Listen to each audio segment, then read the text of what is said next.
प्रेम से बस दो घड़ी प्रभु का ध्यान कीजिए, अपनी अंतर आत्मा को शांति से भर लीजिए, शांति से भर लीजिए।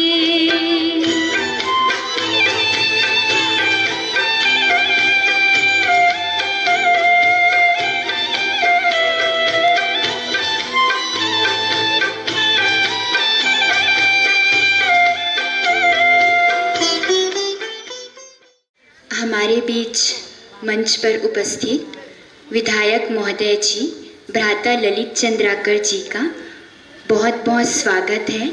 आदरणीय रीटा दीदी जी का बहुत बहुत स्वागत है और आप सभी श्रोतागणों का भी बहुत बहुत स्वागत है, स्वागत है, स्वागत। तो अभी मैं ब्रह्मा कुमारी बहनों से निवेदन करूंगी कि आप आएं और गुलदस्ते से हमारे अतिथियों का स्वागत करें। तालियां बजाते रहें सभी, स्वागत है।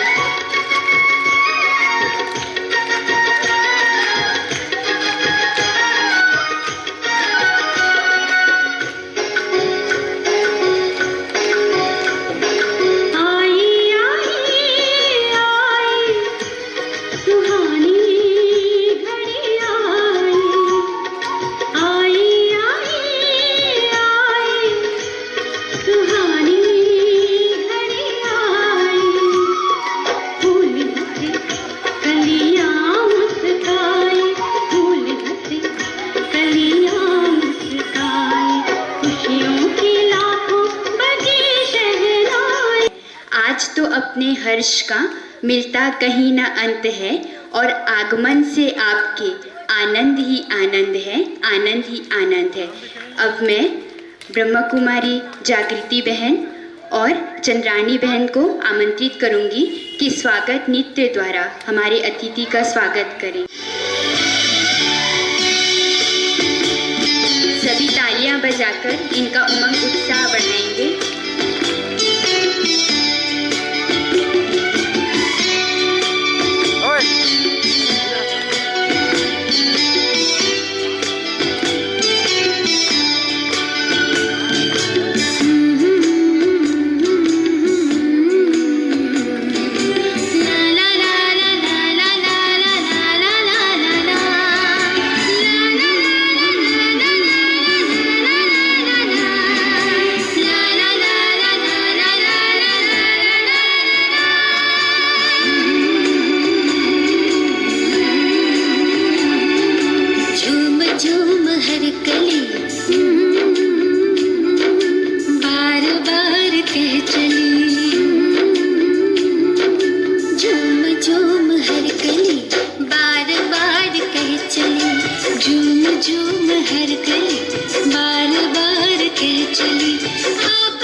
जो पधारे तो मैं उठी गली गली,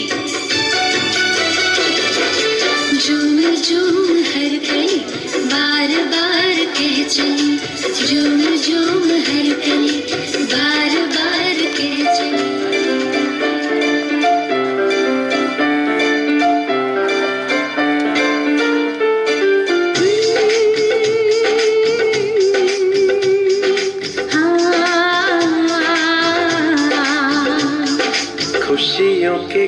गीत सदा दिल से गाए जा, खुशियों के गीत सदा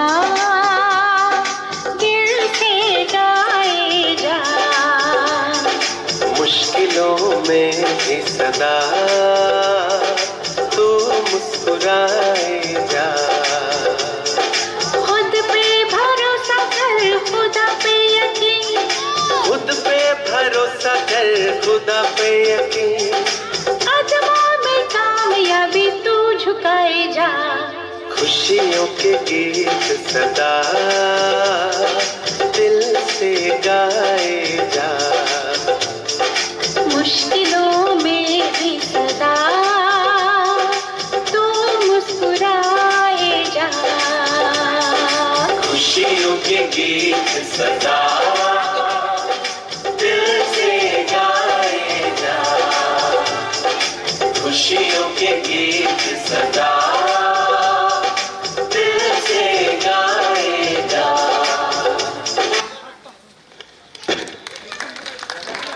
बहुत बहुत धन्यवाद हमारी छोटी बहनों का। बहुत सुंदर नृत्य के माध्यम से इन्होंने स्वागत की प्रस्तुति की। अभी हमारे बीच समाज सेविका मधु अग्रवाल जी, बहन मधु अग्रवाल जी आए हैं, तो आपसे निवेदन है कि आप आएं और मंच पर अपना स्थान ग्रहण करें। खुशियों की बौछार है, फूल है, बहार है, खुशियों की बौछार है, और आज के इस खुशनुमा जीवन शांति अनुभूति शिविर में आप सभी का स्वागत बारंबार है, आप सभी का स्वागत बारंबार है।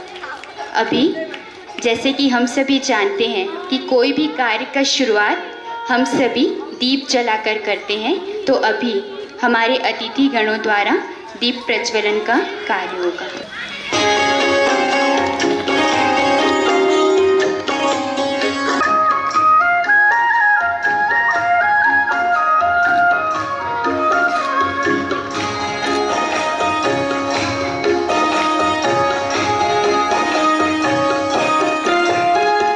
शुभ संकल्पों के दीप जलाए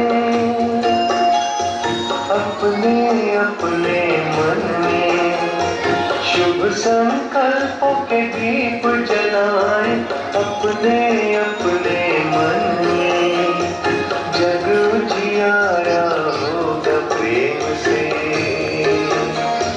सुख ही सुख कर कर में, शुभ संकल्पों के दीप जलाए।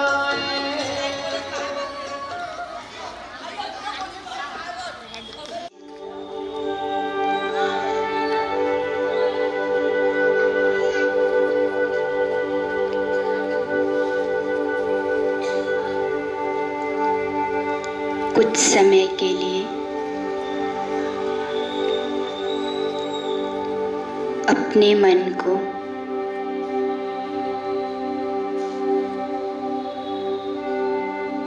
बाहरी सभी बातों से समेट लीजिए।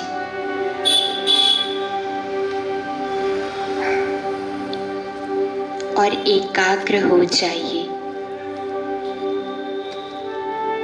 अपने मस्तक के बीच।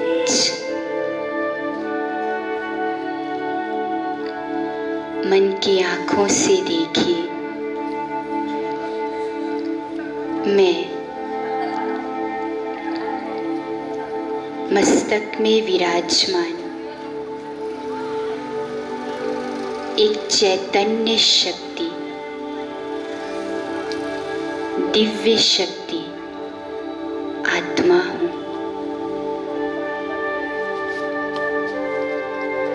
मैं आत्मा इस पूरे शरीर को चलाने वाली अजर, अमर, अविनाशी हूँ।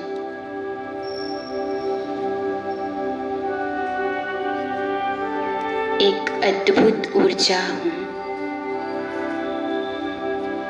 महसूस कीजिए, अब चेक कीजिए, सुबह से लेकर अभी तक की अपनी दिनचर्या को देखिए। सुबह से अभी तक हम कई व्यक्तियों से मिले, कई कार्य हमने किया, कई बातें हमारे सामने आई।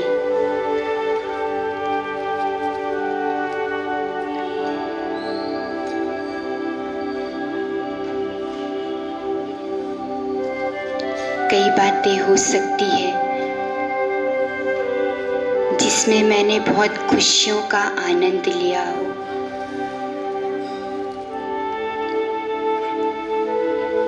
और अभी तक कई ऐसे भी बातें हो सकती है जिससे मुझे कष्ट हुआ हो। तो चलिए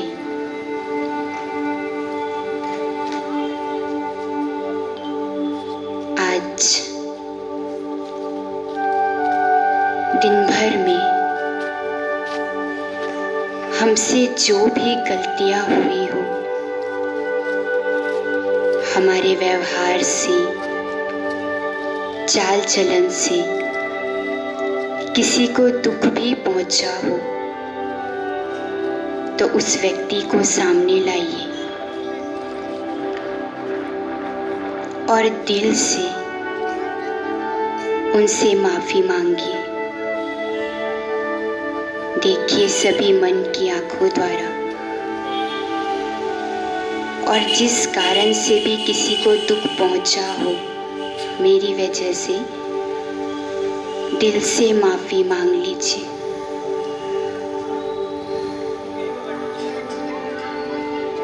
और मुझे कई ऐसे लोगों का भी सामना करना पड़ा हो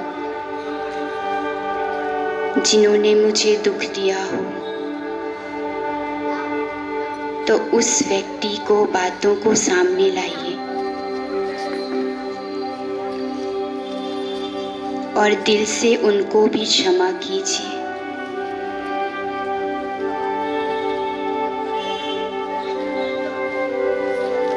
और महसूस कीजिए कि आज माफी मांगकर और किसी को माफ करके मेरा मन सर्व बोझ से हल्का हो गया है। अपने आप को हल्का महसूस कीजिए और आज की इस प्रोग्राम का लाभ उठाने के लिए अपने मन को बिल्कुल तैयार कर लीजिए। सर्व अन्य बातों से मुक्त मैं एकाग्रचित आत्मा हूँ। एक बार फिर से विचार दीजिए, मैं एक दिव्य शक्ति, चैतन्य शक्ति आत्मा, आत्मा, आत्मा। ओम माहौल है क्योंकि श्री रामचंद्र जी की, है ना, कह रहे हैं कि अयोध्या में बहुत सुंदर स्थापना हुई है ना। तो इसी खुशी में आज पूरा भारत इस त्योहार को दिवाली की तरह, दीपावली त्योहार की तरह मना रहे हैं। तो हम सभी भी, है ना, राम जन्म की खुशी में आज दिवाली मनाएंगे, है ना। और सामने जो दीपक दिख रहे हैं, तो एक साइड आप सभी माताएं और एक साइड भाई आएंगे और दीप प्रज्वलन करेंगे। हम सभी भी मिलकर दिवाली मनाएंगे। आज हमें श्रेष्ठ थे, है ना। तो ऐसे राम जी की आगमन की खुशी में हम सभी मिलकर बहुत प्यार से दीपक जलाएंगे और महसूस करेंगे कि स्वयं श्री रामचंद्र जी हमारे बीच हैं और हम सभी उनके सामने ये दीप प्रज्वलन कर रहे हैं। और जिस प्रकार श्री रामचंद्र जी ने रावण पर विजय प्राप्त किया था और अयोध्या में आए तो दिवाली मनाया था, ऐसे ही हम सभी ये दीपक जलाते हुए संकल्प करेंगे कि हमारे अंदर की सर्व बुराइयां निकल रही हैं और हम सभी आज अपने एक नए संकल्प के साथ नए जीवन की शुरुआत करेंगे।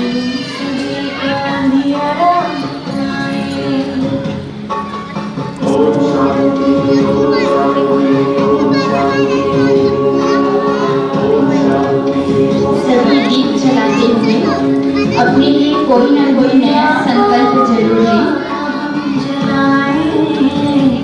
रोशनी से दिल का अंधियारा मिटाए, हर दिशा द्वार पर हो दिवाली, हर दिशा द्वार पर हो दिवाली, प्यार का ऐसा सिलसिला चलाए, प्यार का सिलसिला हम चलाए, एक दिया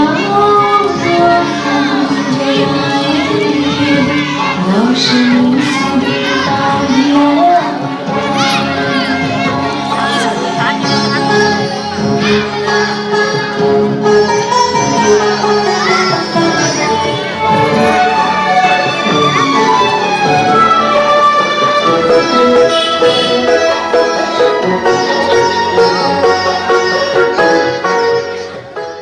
अगर हम पूछे कि कौन कौन खुश हैं तो बहुत कम ही कहेंगे कि हम क्या हैं, खुश हैं। और अगर हम किसी से पूछें कि किनको खुशी चाहिए है ना, तो उसमें क्या है, सभी राजी रहते हैं। तो चलिए, हमने बचपन से खुशी का मतलब क्या सुनते हैं, है ना। जैसे कि एक छोटा बच्चा है, उसके लिए खुशी क्या होती है, अगर वो क्लास में फर्स्ट आ गया तो वो दिन क्या हुआ, उसके खुशियों का दिन, है ना। कोई भी हो, अगर आज हमको पिकनिक पे जाना है तो वो हमारा दिन क्या हुआ, खुशियों का दिन। आज हमने बहुत सुंदर नई ड्रेस खरीदी, बहुत सुंदर कार खरीदा या कुछ ऐसी चीज़ खरीदी जो हमको बहुत पसंद है, तो वो दिन हमारे लिए क्या बन जाती है, खुशी के लिए, है ना।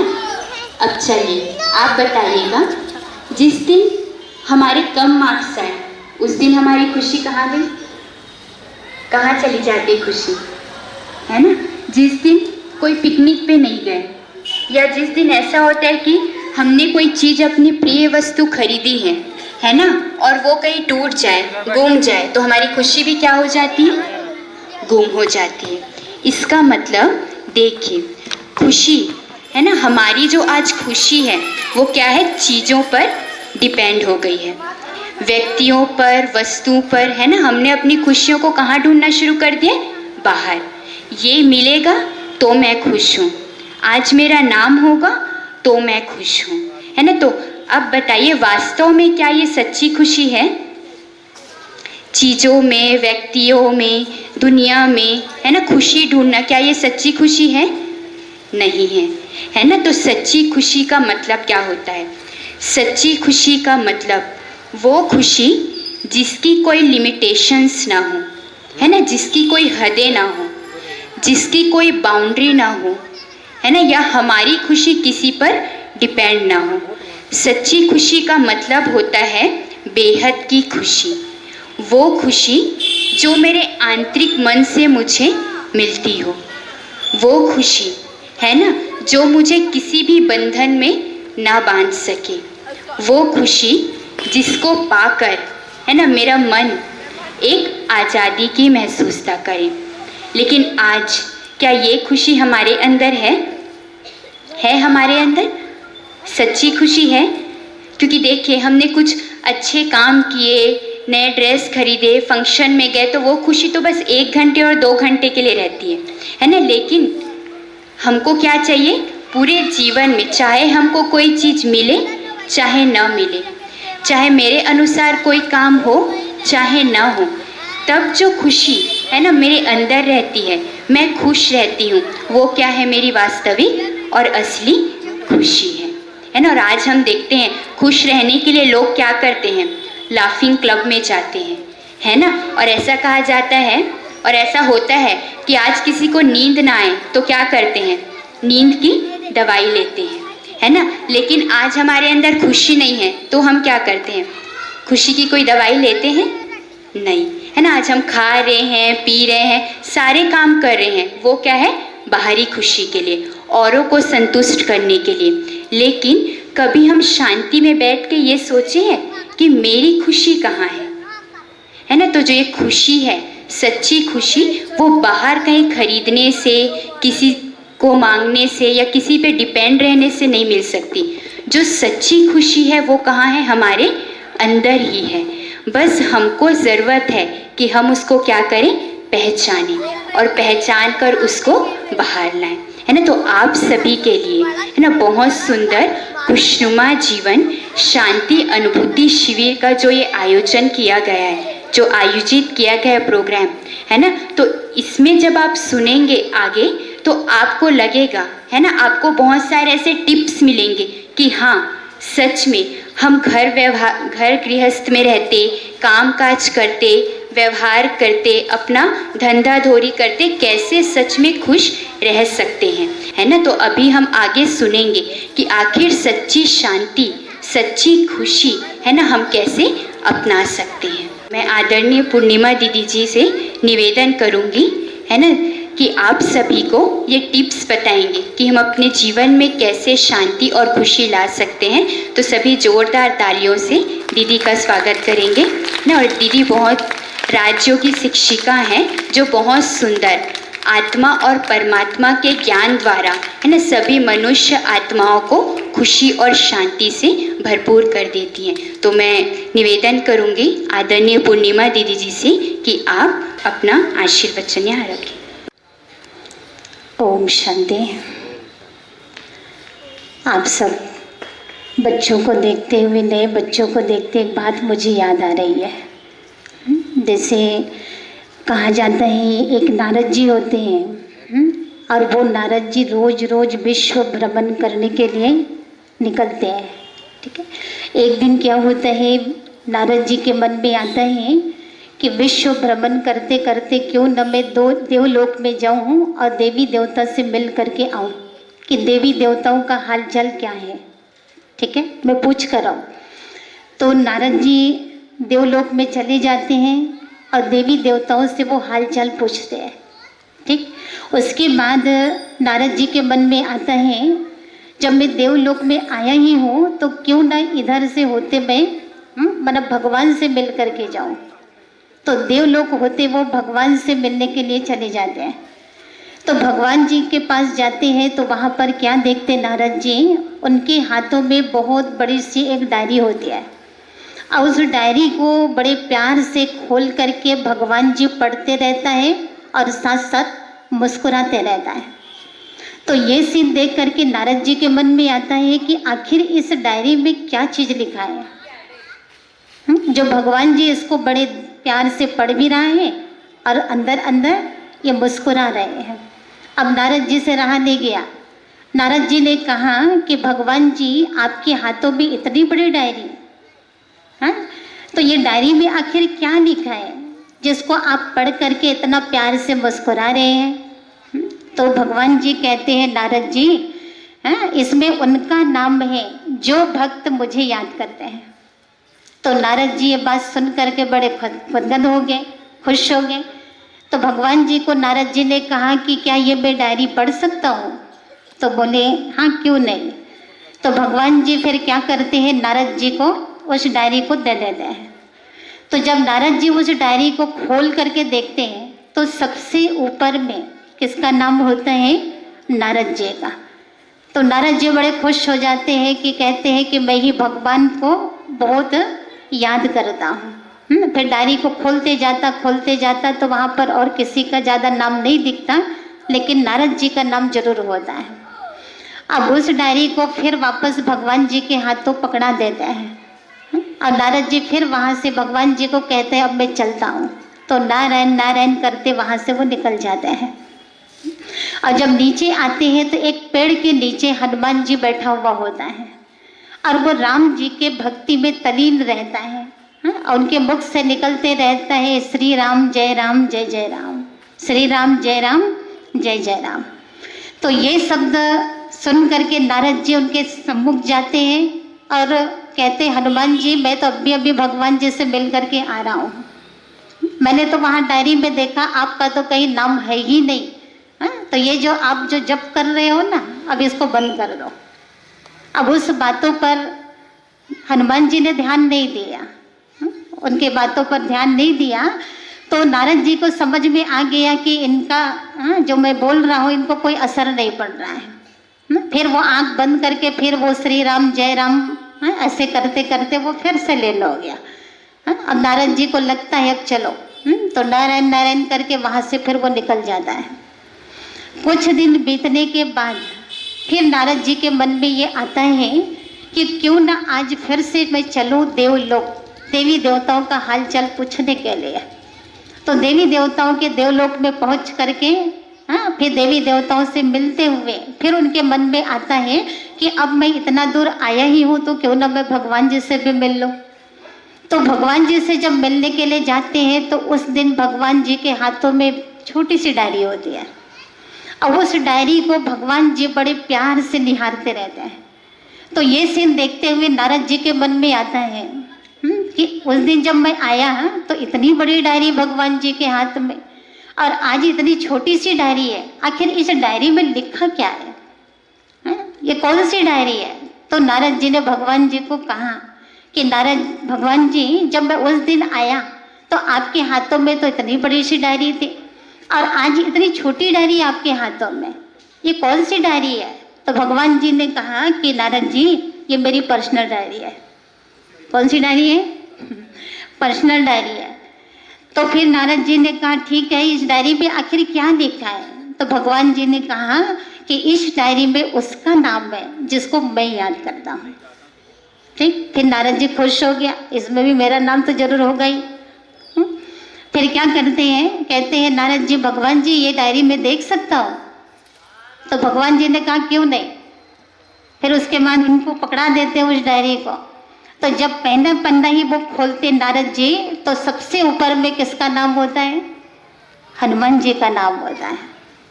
ठीक है, तो उनको थोड़ा सा अपने आप में शर्मिंदा महसूस होता है। फिर उसके बाद उस डायरी को वापस भगवान जी को पकड़ा देते हैं और वहाँ से नारायण नारायण करते वो निकल जाते हैं। तो ये बात, ये घटना मैंने क्यों बताया? देखो हम लोग यहाँ पर पॉम्पलेट कितने बांटे हैं? 2000 पॉम्पलेट बांटे हैं, ठीक है ना। लेकिन यहाँ सब आप लोग गिने चुने नए बच्चों में कितने होंगे? 8-10 से ज़्यादा नहीं है आप लोग। तो आप लोगों ने भगवान को याद नहीं किया है, बल्कि भगवान आप लोग को याद किया, तो इसलिए आप लोग भगवान की बगिया में पहुँचे हैं। तो इस भगवान के बगिया में आप सबका स्वागत है। ठीक है, अब बताते, देखो संसार में मनुष्य आत्माएं तो लाखों करोड़ों हैं। लाखों करोड़ों के अंदाज में मनुष्य आत्माएं भगवान को सभी याद करते हैं, लेकिन जिसको भगवान याद करें वो कोटों में कोई और कोई में भी कोई होते हैं। तो वो आप सब आत्माएं यहाँ पर बैठे हुए हैं, ठीक है ना। और आप सबको अब बताते हैं कि दुनिया की हालतें दिनों दिन क्या होते जा रही है। दुनिया की हालत बहुत बिगड़ती जा रही है और मनुष्यों की दिनों दिन अपेक्षाएं और इच्छाएं भी बढ़ती जा रही है। तो सारा जो दुख का कारण है वो यही है, क्योंकि हमारी इच्छाएं बढ़ती जाती है, इच्छा पूर्ति भी होती है। अभी जब से आप लोगों ने खुशबू बहन से सुना, उसने कहा खुशी, हमारी खुशी हर एक चीज़ों के ऊपर डिपेंड करती है। ये चीज़ मिल जाए तो मुझे खुशी मिल जाएगी, ये चीज़, ये मुझे सामने वाला व्यक्ति से कुछ मिल जाए तो मुझे खुशी मिले। हम दूसरों के सामने सिर्फ भीख मांगते, ये चीज़ हमको दे तो ये चीज़ हमको मिल जाए, ठीक है। और वो इच्छाएं, वो अपेक्षाएं पूरी नहीं होती है तो फिर हम बहुत हताश, निराश और दुखी हो जाते हैं और धीरे धीरे करते करते हम डिप्रेशन के शिकार बन जाते हैं। डिप्रेशन के शिकार बन जाते हैं।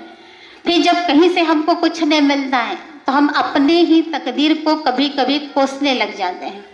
कहते हैं भगवान ने पता नहीं मेरा कौन सा भाग्य लिख दिया है। सबसे पहले तो उंगली हम लोगों के ऊपर दिखाते हैं, इसके कारण है, इसके कारण है, उसके कारण है। जब नीचे वालों से कोई कारण दिखाई नहीं देता है तो हमारी उंगली फिर किधर जाता है? किधर जाता है? ऊपर की ओर जाता है।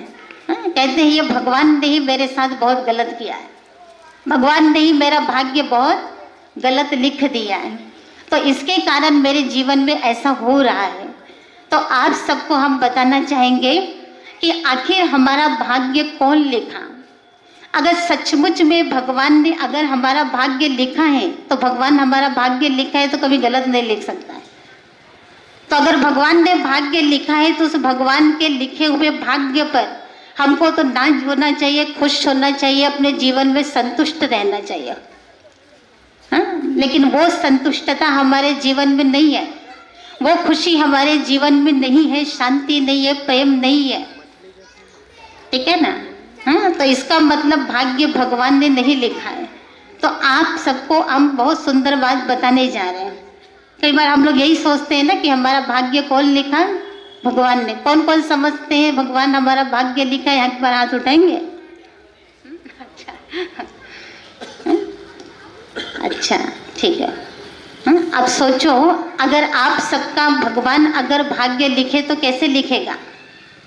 जैसे मान लो आपको अगर भगवान उदाहरण देते हैं, कलम दे देता है, आपके 2 बच्चे हैं और भगवान कहता है कि बच्चे इस कलम में अपने दोनों बच्चों का भाग्य लिखो, तो कैसे लिखेंगे, कैसे लिखेंगे। हाँ, एक बेटा बीमार हो, बीच बीच में बुखार आते रहे, बीमार पड़ते रहे, हॉस्पिटल जाते रहे, और दूसरा बेटा जो है वो बिल्कुल स्वस्थ रहे, ऐसे लिखेंगे। एक बेटा नौकरी हो, बड़ा पोस्ट वाले हो, दूसरा जो है कुली कबाड़ी काम करे, ऐसे तो नहीं लिखेंगे ना। एक बेटा अमीर रहे तो दूसरा बेटा गरीब।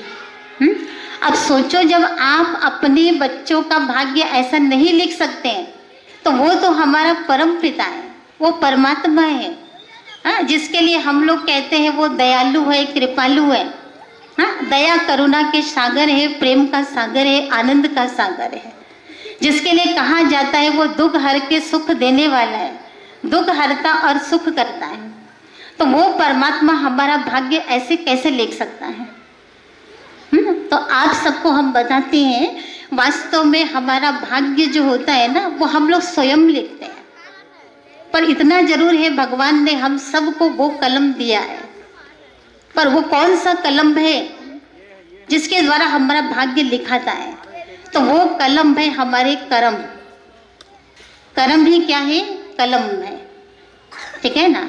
तो वो कर्म जो हमारा कैसा बनता है, जैसा हमारा सोच होता है, जैसा हमारा संकल्प होता है, वैसा वैसा हमारा कर्म होता है।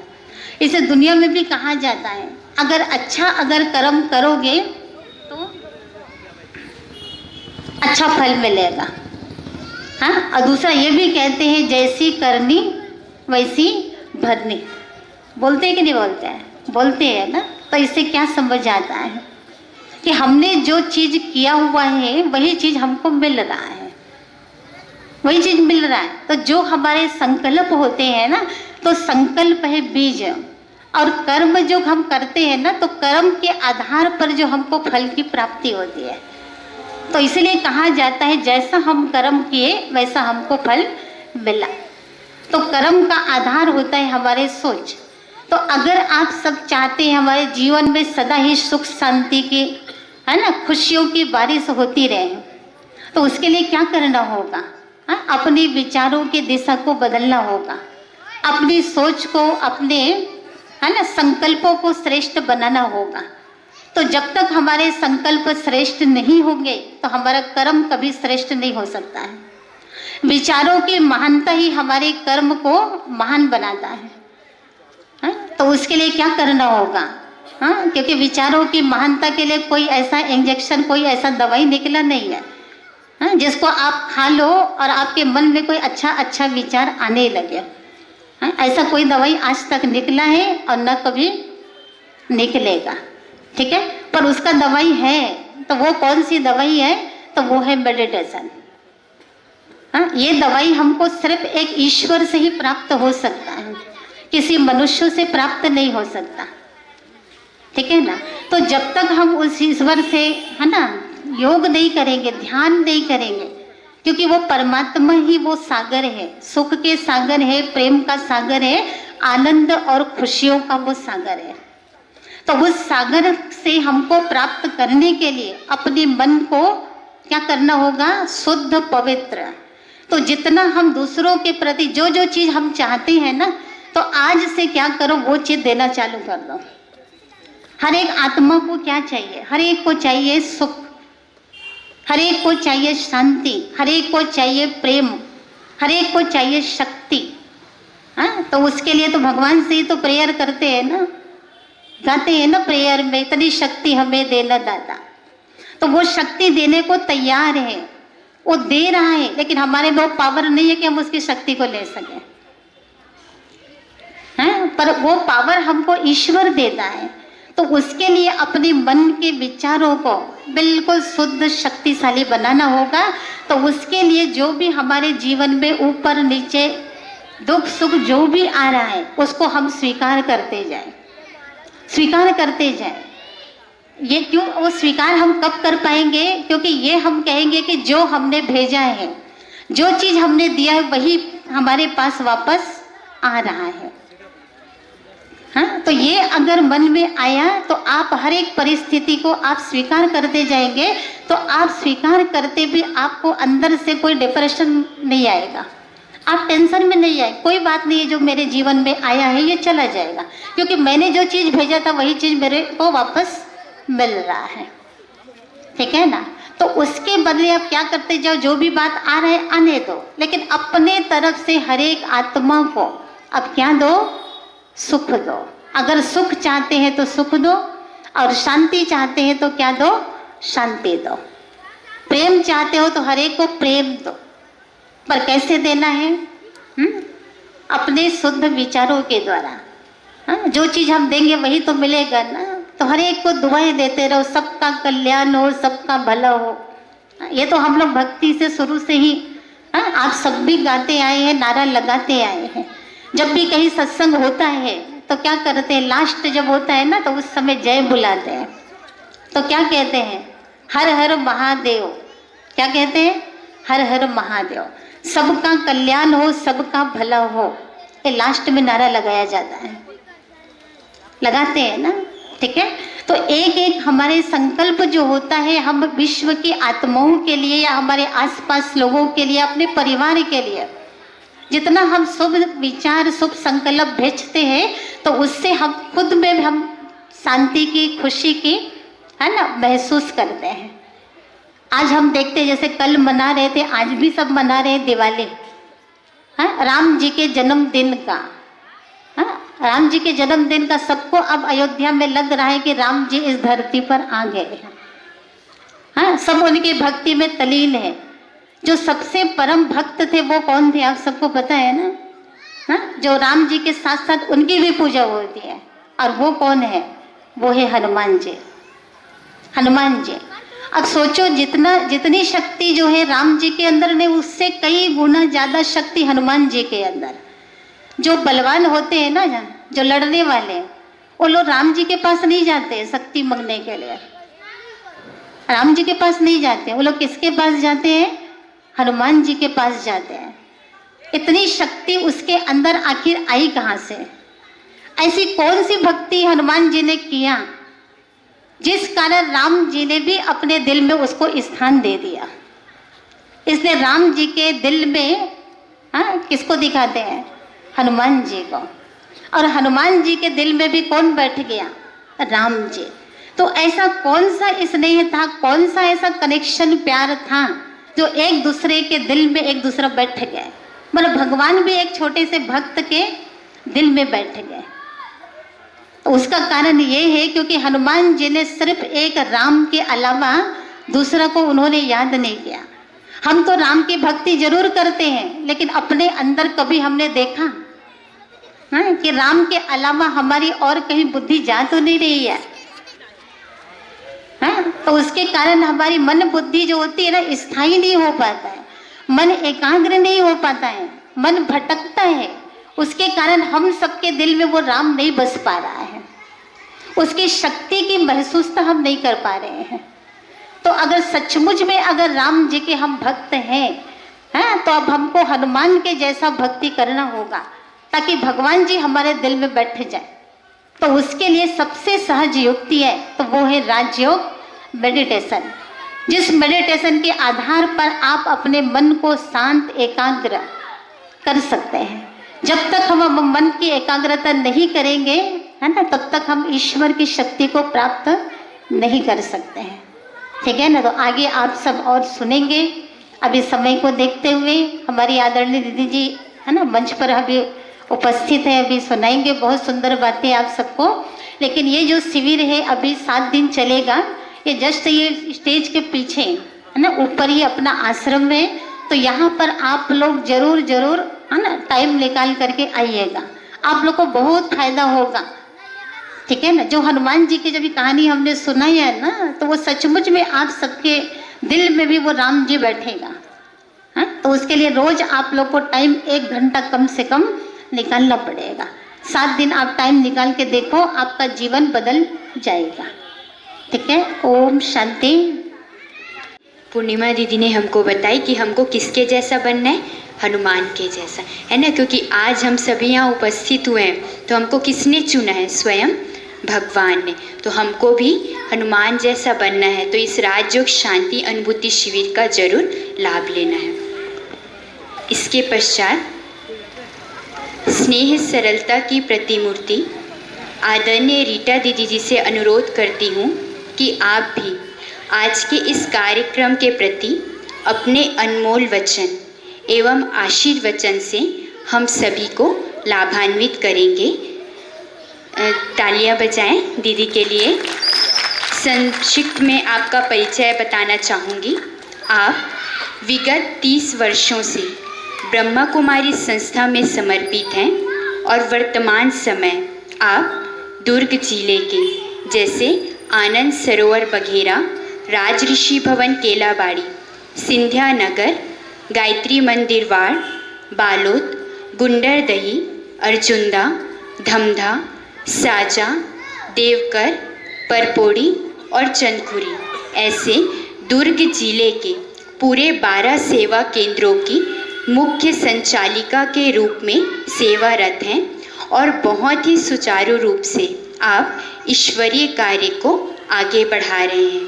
आप स्वभाव से अति सरल, ममतामयी, स्नेहमयी और प्रेरणादायी हैं। दीदी जी, आपके लिए 2 लाइन कहना चाहूँगी।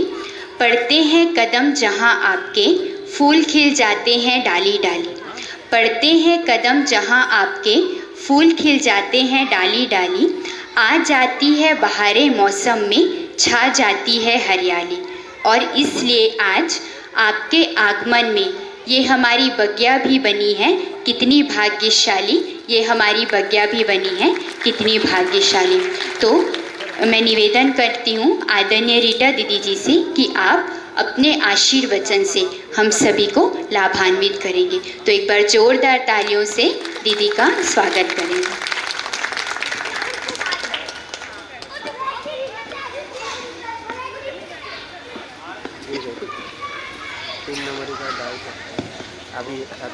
ओम शांति। हम सभी बहुत प्यार से 3 बार कहेंगे ओम शांति। अभी आवाज अयोध्या तक नहीं पहुंच रहा। ओम शांति, ओम शांति, ओम शांति। तो परम प्रिय परम पिता परमात्मा शिव की अति प्रिय संतानों, मंच पर विराजमान सरलता और गंभीरता के धनी युग पुरुष आदरणीय भ्राता ललित चंद्राकर जी, जिन्होंने दुर्ग में ऐतिहासिक विजय प्राप्त की है। तो हम सर्वप्रथम हमारे माननीय विधायक महोदय जी का बहुत दिल से करतल ध्वनि से स्वागत करते हैं, स्वागत करते हैं, स्वागत करते। और साथ ही साथ हमारी मीठी बहन मधु अग्रवाल जी, जो कि बहुत समाज सेविका हैं, जिनके हस्बैंड आदरणीय सुरेश अग्रवाल जी ने पिछले 1-2 साल पहले गंज मंडी में बहुत ही सुंदर 8 दिन का देवी चित्रलेखा जी का भागवत रखवाया था। तो आप भी भगवान की बहुत प्रेमी आत्मा है, तो आदरणीय मधु अग्रवाल जी का भी बहुत बहुत धन्यवाद और करतल ध्वनि से स्वागत है। और मंच पर ही हमारे साथ आदरणीय पूर्णिमा बहन, जो यहाँ की गायत्री मंदिर वार्ड की इस सेवा केंद्र की संचालिका है, इनका भी हम तहे दिल से स्वागत करते हैं। और जो मंच आज एंकरिंग कर रही है खुशबू बहन, इनका भी हम दिल से स्वागत करते। और आप सभी वंदनीय श्रद्धेय श्रोतागण, जिन्होंने आज के इस प्रोग्राम में गरिमा में उपस्थिति देकर अपना श्रेष्ठ पद निश्चित कर दिया, तो आप सबका भी बहुत दिल से स्वागत है। और विशेष नए बच्चों का स्वागत है जो आसपास से पधारे हैं, माताएं, कन्याएं, बच्चे, हमारे मीठे भाई सामने बैठे हैं, सबका बहुत बहुत दिल से स्वागत है। तो देखिए, हमने काफ़ी समय से खुशी के बारे में, शांति के बारे में और श्री राम जी के चरित्र के बारे में, हनुमान जी के चरित्र के बारे में बहुत बातें सुनी। तो आप सबको भी, जो पूरे भारत देश में कल मर्यादा पुरुषोत्तम श्री राम मंदिर का जो भव्य प्राण प्रतिष्ठा हुआ, उसकी बहुत बहुत बधाइयाँ हो। तो देखिए, आज हम सब अपने जीवन में खुशी तो चाहते हैं, लेकिन इन 7 दिनों में आपको जो खुशियों का महामंत्र मिलेगा, उस महामंत्र को आप अवश्य ही अपने हाथ की अंगूठी रूपी ताबीज में संभाल के रखिएगा। एक छोटी सी कहानी याद आ रही है, खुशी से ही संबंधित है। एक राजा एक साधु महात्मा के पास जाते और पूछते हैं कि मुझे सदा खुश रहने के लिए क्या करना है। तो महात्मा जी ने एक ताबीज दिया और कहा कि इस ताबीज में एक मंत्र लिखा हुआ है छोटा सा, और ये मंत्र या ये ताबीज आप तभी खोलना जब आपके जीवन में कोई बड़ी परिस्थिति आ जाए। तो राजन ने कहा, जी महाराज। अब उस ताबीज को राजन अपनी अंगूठी में पहन लिया। अब अचानक सामने दूसरे राजा ने इस राजा के ऊपर अटैक किया, आक्रमण किया। तो राजन हार गया। बहुत दुखी होकर एक झोपड़ी के किनारे जाके गुफा में बैठ गया, निराश, उदास। अचानक राजन को वो महात्मा जी की बात याद आई। क्या बोले थे महात्मा जी कि जब भी जीवन में कोई परिस्थिति आई तो इस ताबीज को खोल के महामंत्र को पढ़ना। राजन ने तुरंत वैसे ही किया, ताबीज खोला तो उस महामंत्र में क्या लिखा था, यह भी गुजर जाएगा। क्या लिखा था? आप सब बोलिए अपने मुख से। यह भी गुजर जाएगा, अर्थात यह भी बीत जाएगा। राजा को एक अद्भुत विल पावर इंक्रीज हो गई, मनोबल आ गया। उसने एक सेना के एक व्यक्ति को हाथ में लिया और करते करते अपने खुशी के माहौल से पूरा तैयार कर दिया मंडल, सेनापति सेना, और फिर से उसने चढ़ाई की। अब राजन विजयी बन गया। तो विजयी बनने के बाद कहाँ बिठाया जाता है? सिंहासन पर। पूरे महल में राजा को फिर से राजाई मिल गई। उस सिंहासन पे बैठ गए। सारे महल में दिवाली मनाई जा रही, खुशियों का माहौल है, नृत्य हो रहा है, दीप जलाए जा रहे। अचानक राजन को फिर ताबीज याद आई। क्या लिखा था उस ताबीज के अंदर? यह भी गुजर जाएगा। तो कहने का भाव है कि न तो सदा शादी का माहौल हो सकता है और न तो सदा मृत्यु का। आना जाना, अगम निगम, ये सृष्टि का अनादि काल से नियम है। चाहे श्री कृष्ण हो, चाहे श्री राम हो, लेकिन इस सृष्टि रूपी रंगमंच में जो आया है वो जाएगा ही। ये एक यूनिवर्सल लॉ है, एक शाश्वत सत्य है। चाहे वो मुकेश अंबानी हो, चाहे हम हो, चाहे आप हो, चाहे कोई हीरो हो, चाहे मंत्री हो, चाहे नेता, हर आत्मा इस सृष्टि रंग मंच पर अभिनय करने वाली एक्टर, कलाकार है। तो कलाकार को कभी रोने का पार्ट भी प्ले करना पड़ता है। आप सब ने फिल्म कभी देखी होगी ना? तो क्या कलाकार, मुख्य हीरो पूरा 3 घंटे फिल्म में हंसते ही रहता है कि वैरायटी रोल प्ले करता है? कैसे करता है बताइए?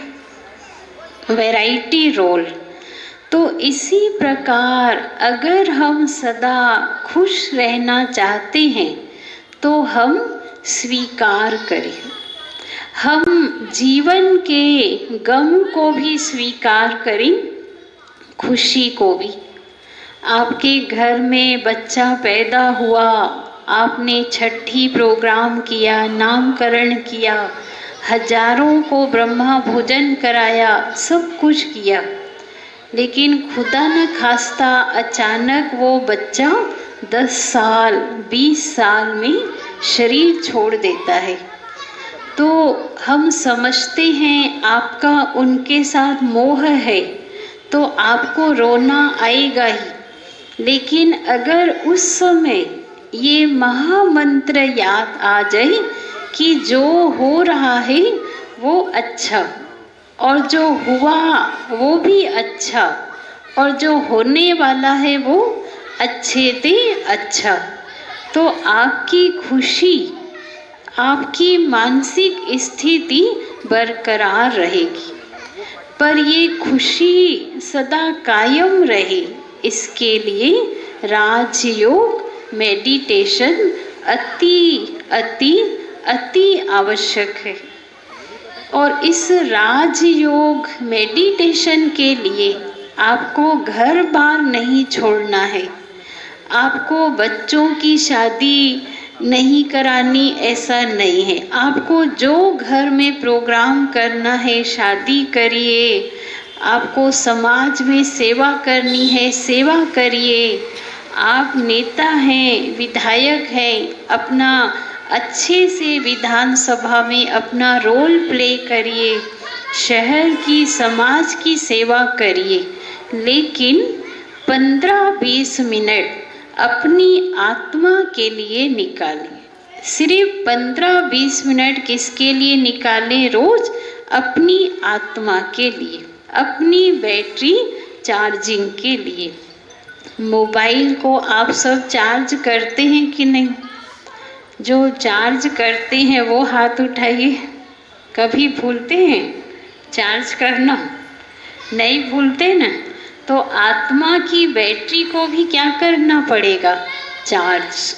24 घंटे नहीं कह रहे हैं, 15 घंटे भी नहीं कह रहे हैं, सिर्फ आधा घंटा या 15 मिनट पर चार्जिंग का जो चार्जर है वो सेंटर है। अगर घर गृहस्थी में आत्मा की चार्जिंग होती तो फिर मृत्यु में रोते नहीं और शादियों में नाचते नहीं, दोनों में सम रहते। तो जो चार्जर इतना सुंदर भगवान ने दिया है, शिव बाबा ने, बाजू में ही बहुत खूबसूरत सेंटर खुला है। अशोक आलोक शिव हरे जी का मकान है जो हमने रेंट पर लिया है और पूर्णिमा बहन वहीं पे रहती है। वहाँ सुबह भी 7:30 से 8:30 कल से शिविर होगा 5 दिन, और शाम को 5 से 6 भी होगा और 6:30 से 7:30 भी। और मान लो आपको ये 3 टाइम भी सूट नहीं होता तो कोई और समय भी आप सेंटर आ सकते हैं। आप सबका दिल से स्वागत है, आप अवश्य पधारिए। कोई फीस नहीं है, कोई फीस नहीं है, कोई नियम नहीं है, सिर्फ आना है। कहते हैं ना, यहाँ की फीस 5 खोटे सिक्के जो आप सबकी जेब में हैं, जो कहीं नहीं चलने वाले हैं। वो 5 खोटे सिक्के न अयोध्या में चलेंगे, न दिल्ली में, न दुर्ग में, न रायपुर, वो सबके जेब में है। पता है वो खोटे सिक्के कौन से हैं? 5। आप में से कोई शेयरिंग कर सकते हैं? कौन से हैं वो 5 खोटे सिक्के? उषा सोनी जी बताइए। 1 मिनट खड़े हो जाइए भले। पता है 5 खोटे सिक्के? जो बता सकते हैं वो खड़े हो सकते हैं। कौन बताएंगे? सुचित्रा माता जी बताएंगी। सब सुचित्रा माता जी का स्वागत करिए करतल ध्वनि। कौन से हैं? देखिए, इन्होंने बहुत सुंदर बताया, काम, क्रोध, लोभ, मोह, अहंकार। तो ये खोटे सिक्के जो चल भी नहीं रहे हैं फिर भी हम जेब में संभाल के रखें, तो जो इन सिक्कों को भगवान को देना चाहते, आज इस मंच में, इस पवित्र मंच में, आज राम जी की जन्मदिन भी मनाए हैं, दिवाली भी मनाए हैं, तो जो ये 5 सिक्के देना चाहते हैं भगवान को, वो हाथ उठाइए। एक बार देवाशीष भाई फोटो खींचिए सबका, एक बार उठा के रखिए हाथ, सब देख रहे हैं आपको, है ना। तो ये सिक्के देने के लिए आपको कुछ भी नहीं करना है, सिर्फ आना है, एक आना देना है, अर्थात प्रतिदिन एक बार आधा घंटा आना है।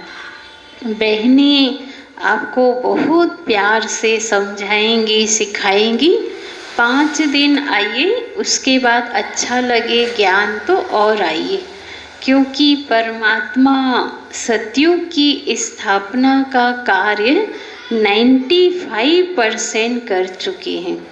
सन 1936 से परम पिता परमात्मा शिव अपने साकार माध्यम प्रजापिता ब्रह्मा, जिनका पहले नाम था दादा लेखराज, सिंध हैदराबाद में 1936 में उनके मानवीय तन में पधार कर ईश्वरीय विश्वविद्यालय की स्थापना किए हैं।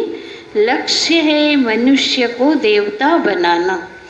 आज 50,000 ब्रह्मा कुमारी बहनें, हम सब और आपके जैसे 25-30 लाख गृहस्थी भाई बहनें जो प्रतिदिन मुरली क्लास करते, शिवानी बहन टीवी के द्वारा भी करोड़ों लोग प्रवचन सुनते, हम सब एक ही ध्येय, लक्ष्य लेके चल रहे हैं राम राज्य लाने की। क्योंकि जन्मदिन मनाने से या मंदिर बनाने से राम जी नहीं आ जाएंगे, हम हरेक को राम बनना पड़ेगा।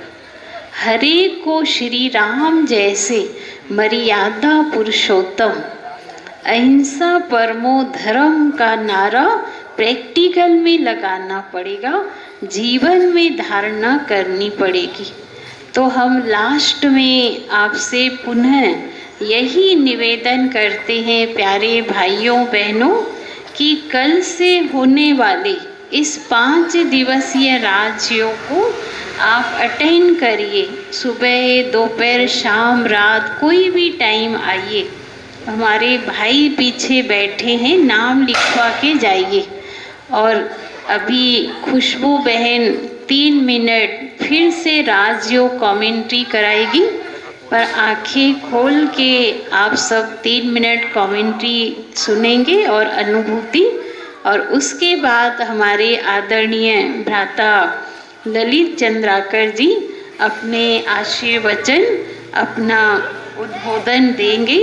आपने बहुत समय दिया, हम बहुत हृदय से आपके आभारी हैं। आप आनंद सरोवर में भी पधारे थे जब नवनिर्वाचित आप विजेता बने थे, और हम आपसे भी यही उम्मीद रखते। इन्होंने महीने में वायदा किया था आएंगे, तो 22 दिसंबर आप आनंद सरोवर आए थे और एग्जैक्ट आज 1 महीना हो रहा है। आप इनके लिए बहुत ज़ोर से तालियां बजाइए।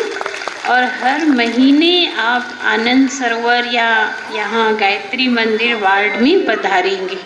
तो पहले हम विधायक जी से सुनेंगे 2 शब्द, उसके बाद खुशबू बहन 2 मिनट कमेंट्री कराएगी। फिर आज के प्रोग्राम की खुशी में केक कटिंग भी होगा और आप सबको प्रसाद भी मिलेगा, स्पेशल प्रसाद। ओम शांति।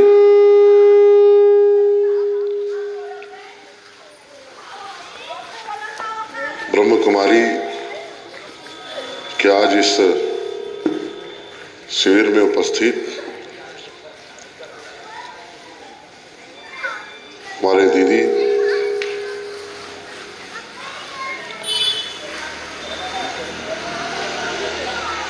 अभी हम सब लोग सुन रहे थे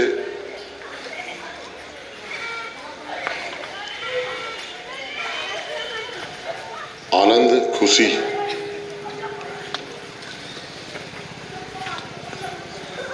और सच में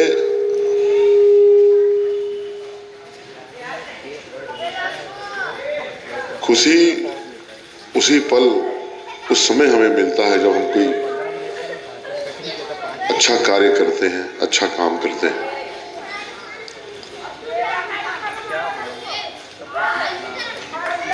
और सभी जानते हैं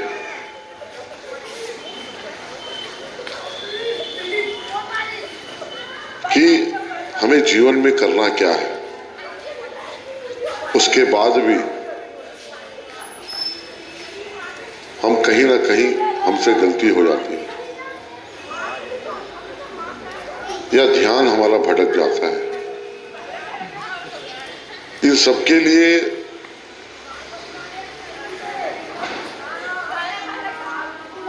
हम ईश्वर की अगर ध्यान लगाएं, ईश्वर को याद करें, लेकिन वो दिल से हो, मन से हो। हमारा मन और सोच ये दोनों के ऊपर निर्भर करता है हमारी खुशी या आने वाला समय हमारा कैसा हो। अगर हम सत्कार, सत्कर्म, सात्विक हमारा खान पान, सात्विक हमारा रहन सहन अगर हो और निश्चल हो,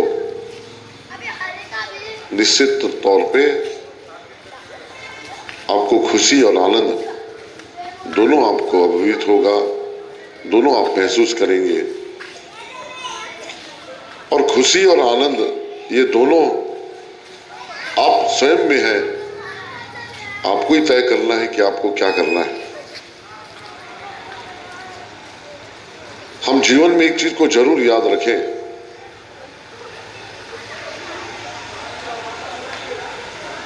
कि हमारा दायित्व तो क्या है। हम जब तक अपने जीवन में अपनी दायित्व को अपने ध्यान में रखें और दायित्व को हम समझते रहें, अपनी दायित्व को निभाते रहें, तो जीवन में कभी आपको कोई ना रुकावट आएगा, ना कोई आपको तकलीफ होगा, ना कभी आपको कोई। कर्म ही सबसे सर्वश्रेष्ठ है। अगर इस संसार में आपका कर्म ही तय करेगा कि आपके साथ क्या होगा, क्या नहीं होगा। हमारा हिसाब किताब भी हमारे कर्म के हिसाब से होता है, हमारा लेखा जोखा भी हमारे कर्म के हिसाब से होता है। जो कर्म करेंगे वही पाएंगे, जो बोएंगे वही पाएंगे। कहने का तात्पर्य है, अगर आप अच्छा सोचेंगे, अच्छा होगा, आपका विचार अच्छा होगा, तो आपके साथ अच्छा होगा। यही सत्य है, ईश्वर ही सत्य है और सत्य ही ईश्वर है, ये हम सब जानते हैं। और ईश्वर हमारे सब में है, कण कण में हमारे ईश्वर में है, ईश्वर है। हमको समझना बस है, और समझने के लिए हमको ध्यान लगाना जरूरी है। मैं हमारे जो ब्रह्म कुमारी की बहन है, जो शिविर आपको बोल, उस शिविर में आप आए और ध्यान जरूर लगाएं। और जब ध्यान आप लीन से लगाएंगे और प्रभु से जुड़ जाएंगे, तो निश्चित तौर पे आपको हर चीज का अनुभूति होगा। ओम शांति। विचार दीजिए अपने आप को,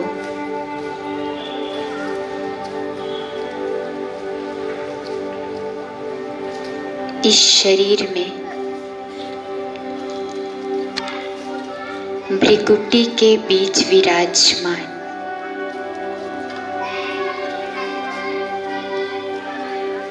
मैं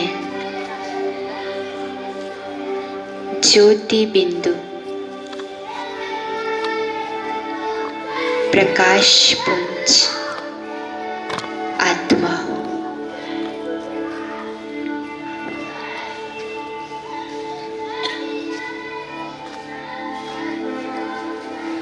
मुझ आत्मा का जन्म इस संसार में महान कार्य करने के लिए हुआ है। उस परम पिता परमात्मा द्वारा चुने हुए मैं इस संसार का सबसे अधिक भाग्यवान आत्मा हूँ। कितना सुंदर जीवन है मेरा, जो स्वयं भगवान ने मुझे अपना बनाया है। और आज मुझे यहाँ बुलाकर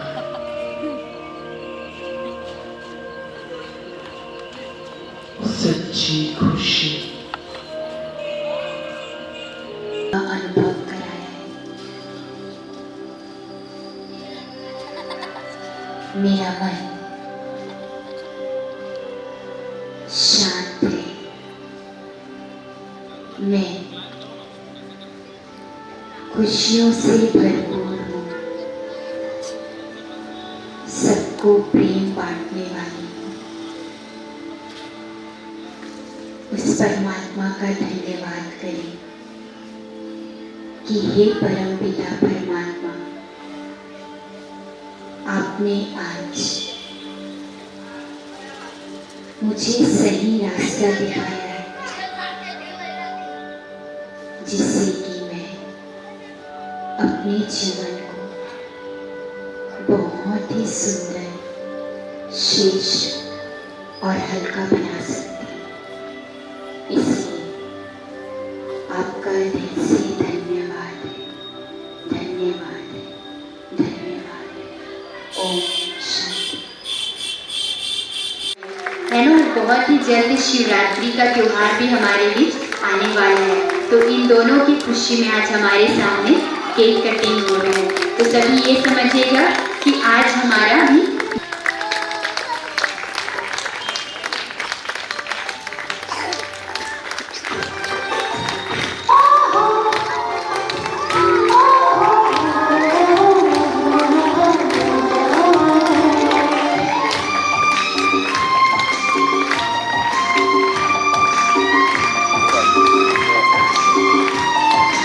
सभी एंड हो गई है, तो हम भी क्या करें यहाँ अपने जन्मदिन की केक कटिंग करें।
चांदनी,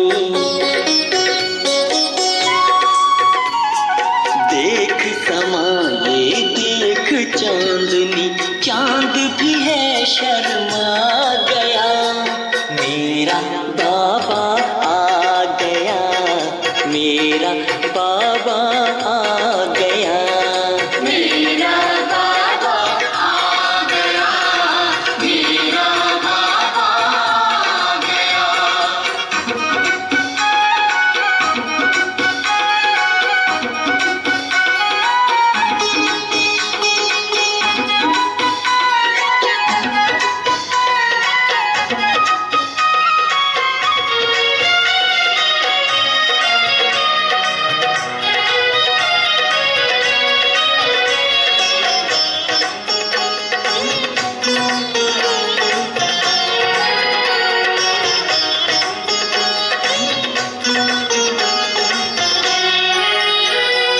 प्रभु की पड़ी परछाइयाँ, गूंज उठी शहनाइयाँ, प्रभु की पड़ी परछाइयाँ, गूंज उठी शहनाइयाँ, खुशियों की अमराइयाँ, बजने लगी है बधाइयाँ, फूल हंसे कलियाँ मुस्काई,